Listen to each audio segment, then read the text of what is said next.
So what does it mean to live life by design? So for me, living life by design means really being intentional and taking responsibility, not just for where I'm going, but how I'm showing up on a daily basis. Okay, that's what sets me up for where I want to go in the future.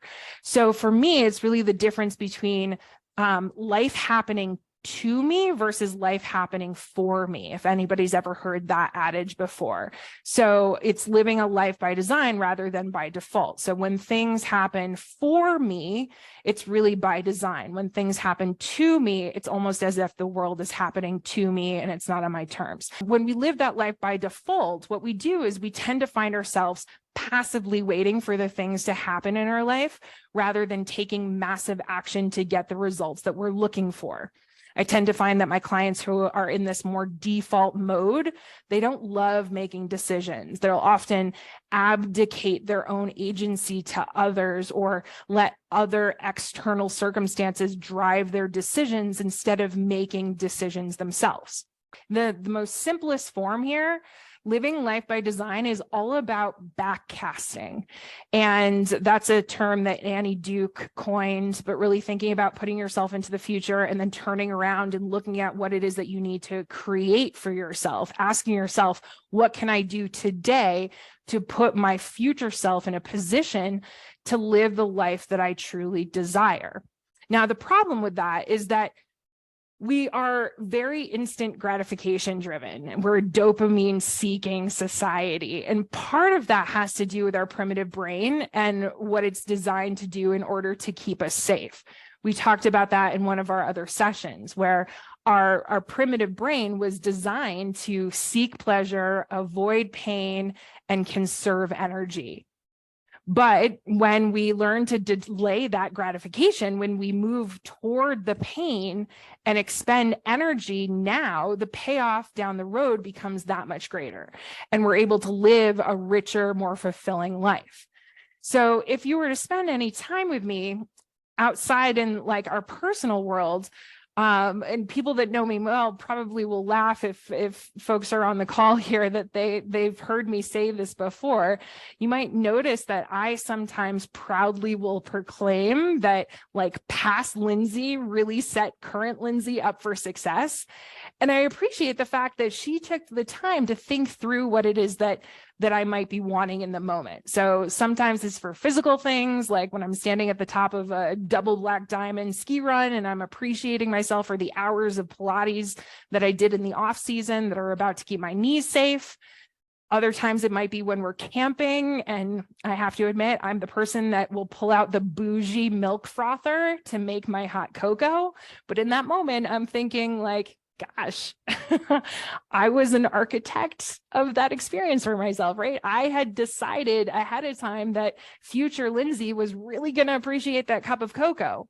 So going back and thinking to myself and sometimes thanking myself for the work that I put in ahead of time, that's what then reinforces my behavior. It's really, rewarding for me to see that the effort that I put in ahead of time is going towards my current self. And it helps me to reinforce some of the times when I don't want to put in the effort on the upfront. Okay. So same goes sometimes for my upfront effort. So you'll hear me saying things like current Lindsay doesn't really want to do the laundry right now, but future Lindsay is really going to be grateful that she has the outfit ready to go for the next morning. Or future Lindsay is going to be so excited when she gets to the end of the year and she's met all of her goals because current Lindsay spent the time to sit down and map out the plan to get her there without much effort. So that's really what living life by design means. It doesn't have to be this grand plan for how you're going to live out your purpose. This idea of living life with intention and creating a path can be for the little things as well. It doesn't always have to be for these grandiose plans. It could be bringing us more pleasure just in the moment. Okay. So in its most practical form, I think that this is almost what manifesting is. A lot of people talk about manifesting, and sometimes people think it's a little woo-woo-y, but I looked up the definition because I was really interested in kind of the correlation here. And so here's the definition. Manifesting means using our thoughts, feelings, and beliefs to bring something into our physical reality. And I thought that was really interesting. I think that, for any of you who have been with me at least for a month now, last month's sessions were really focused on our thoughts and how our thoughts generate our feelings, and our feelings direct our actions or inactions, and that those actions then create our results. So they create a reality. So we're either living life by design, where we're intentionally designing what to bring into our reality, or what we're manifesting into our reality. Or on the other side, we could be living life by default. So we're still creating a reality for ourselves, but what we're creating might not necessarily be what we truly desire. So to live a life by design, we really need to spend time thinking about what we want to create. We need to put ourselves into that future state. We need to visualize what it is that we want to create that may be different from what we have today. And this truly can be uncomfortable for some. So this exercise, especially if you haven't practiced wanting from a place of abundance. So I have many clients where, as we sit down to do this exercise for the very first time, where we're trying to visualize that future, where they get stuck. And that's primarily because they say they don't know how to picture anything different than what they already have, or that it can be a little bit uncomfortable to picture what they don't currently have. And for most of us, when we first get started with this work, or if we are risk averse, or we've experienced loss or major setbacks in life, we might start thinking about the things that we desire that are different from what we have today, and we start to feel a twinge of pain or lack. So I want you to know that that's totally normal. So that's a process that you're going to go through as you start to think about this alternate reality. Now, I want you to stay here with me for a second. We might get a little mind bendy as I try to explain this, but I promise on the other side, it will make a lot of sense. So I want you to think about it. We've traditionally been programmed to want things that we don't currently have. Okay, so I want it because I don't have it. And because I don't have it, I might start to think about how much energy or how much time or money or pain it will take me to actually get the thing that I want. Okay. And when I have it, once I have it, I'm no longer thinking about it as something that I want. Now it's something that I have. Okay. Are you still with me here for a moment? Okay. So if I have it, therefore I no longer want it. So when we look at it at this very high level, wanting equals pain, having equals comfort. Okay. And if we remember back to our primitive brain wants to seek pleasure, avoid pain, and conserve the most energy that it possibly can. Okay. So the reason that we don't sit down and map out a life by design is because our primitive brain was designed to survive and not to thrive. And the good news is that we have our human prefrontal cortex that can override our primitive monkey brain and actually get to work.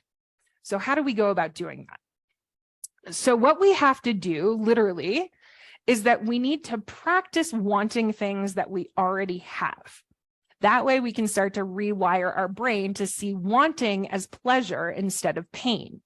And this can happen really quickly because it's also a proven fact that dopamine, right, the neurotransmitter that's associated with pleasure, actually peaks during anticipation.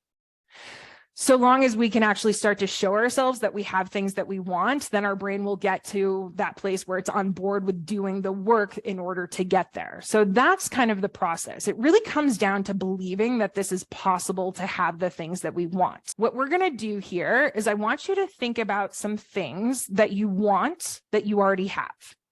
I also want you to think about some things that you want that you don't yet have. So go ahead and put down 2 things that you want that you already have, 1 thing that you want that you don't have, and then 2 things that you want that you already have. So kind of sandwich the thing that you want that you don't yet have in between the things that you have. Okay, does that make sense? All right, I'm going to give you an example. So two things that I want that I already have. One of them is a loving relationship with my partner, Corey. I want that, and I have that. Another is my dog, Tucker, who is very much kind of chilling right now, right? So those are two things that I want that I already have. The thing that I don't yet have that I want is a physical retreat out in the woods, a place where everybody can come, where you all can come and spend the weekend, and we can be in nature and we can have these types of conversations, and you can go deeper into your work, right? That's something that I want very, very deeply, but I don't yet have it, okay? Another two things that I have that I really, really want are a mid-century modern home that you see around you, okay? And then my own business. Those are two things that I really want, and I wanted them for a very long time. At one point in time, actually, they were on my list as things that I wanted, but I didn't yet have. So my mid-century modern home, my own business, those were on the list, and I had to work to manifest those. Because I got really great at wanting from this place of abundance, what happened for my brain, what my brain would tell me when I was in the moment was like, this isn't possible, or this is going to be hard, or I don't know what it is that I'm going to have to do in order to make this happen. But when those thoughts would come up for me, I would be able to silence them because I was wanting from this place of abundance. And I knew that I had the ability to create things in my life that I wanted. That gave me the opportunity to see that it was possible for me to bring those new things into my life. I got good at wanting from abundance instead of scarcity. So once we get good at that, once we've decided that, okay, yes, I can want from this place of abundance, I can start visualizing the future. And when I do so, it doesn't overwhelm my brain and make me think that it's not possible. Once we've done that, we can start to step into this next step. Okay. So we've opened ourselves up to abundance. We're starting to want a life maybe that's a little bit different than the one that you have today. In wanting that, it's really important to remember that you don't have to change the good in what you have today. It doesn't mean that you don't appreciate and love the life that you have today. It just means that you can go into this future place. In fact, when you start to operate from this place of abundance, as you can see from this exercise, it's almost the opposite. You have to appreciate the life that you currently have in order to put yourself in a position where you can continue to expand into that next version of yourself. Okay. So, in order to live that life by design instead of by default, you've got to find a way to appreciate the now and the future. So this work doesn't end here. That was, as I just mentioned, kind of the first step, the way that you get primed for the next step. What I want you to do over this next month is I want you to think about how you can create that future version for yourself. Okay, so dive into the worksheet that I've created for you. Start visualizing a future that you want to design. If you think about it like this, right? When you're using a GPS, there are two pieces of information that you need to put into that GPS. It needs to know where you're going, but it also needs to know where you are today. That's how it calculates the route for you. So if you don't have the awareness of where you are today, it can be really challenging for you to create a plan that's going to be able to be executed with any ease. So starting there would be helpful. So once you've taken a look at that, right, ask yourself the question, what are my core values? What are my core beliefs? What role does my value or my value system and my belief system play in the life that I want to design? Some other questions to ask yourself are going to be things like, what are the 10 things that I want to be able to do when I'm 100? So as Corey and I were driving to a conference this last week, we were listening to Dr. Peter Attia's book Outlive, and he was talking about the centenarian decathlon. And essentially that's the 10 things that you want to be able to do physically. Okay, so it's not necessarily pulling in any mind elements talking about anything other than your physical capabilities. So what you want to be able to do, things like getting up off the floor under your own support, or walking up and down 3 flights of stairs with a 10-pound bag of groceries in your hand, or lifting a 30-pound suitcase overhead in the bin on an airplane, right? So if you think about those 10 things that you really want to be able to do when you're 100, how do you then backcast into what you need to be doing today in order to make that happen? Okay, so I think that's a really interesting thing to be thinking about, because if we can go that far into the future, and if we're saying something like, I want to be able to lift a 30-pound bag overhead into the airplane by myself, I need to be able to today really lift like 75 pounds overhead by myself. So that's going to help you to decide, what do I want to achieve in the future? If you're just kind of throwing it out to chance, living life by default instead of by design, your chance of getting there, it's not going to be all that great. So you've got to put in the work now and the reps now in order for you to get where you want to go in the end. So thinking about where you want to be at 100. And then for everybody, since we've got a lot of different ages here in terms of the calls that we're doing, I wanted you to think about it in terms of, what do you want your life to look like 25 years from now? What do you want your life to look like 15 years from now? What do you want your life to look like 5 years from now? Okay, so when you think about what you want your life to look like, where are you spending time? Who are you engaged with? How are you moving your body? What are you doing to keep your mind healthy?